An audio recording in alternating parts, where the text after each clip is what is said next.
Have you ever heard of a saint who could fly?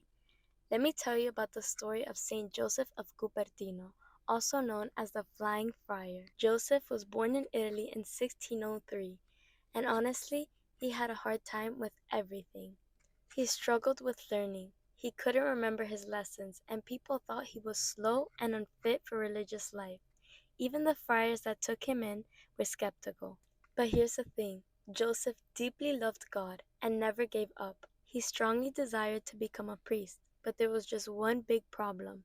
You had to pass a very difficult oral exam. He studied, but nothing seemed to stick. On the day of the exam, he stood silently before the bishop praying, "God help me." Then a miracle happened.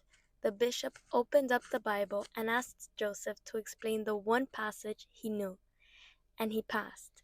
Not because he was smart, but because God made a way for him. And the story doesn't stop there. Joseph was so filled with love for God that he would levitate during prayer. Eyewitnesses saw him float off the ground during Mass and processions, completely lost in worship, and he became known as the Flying Friar. Not because he wanted attention, in fact, he hated it, but because he was so connected to heaven that his body would physically float off the ground.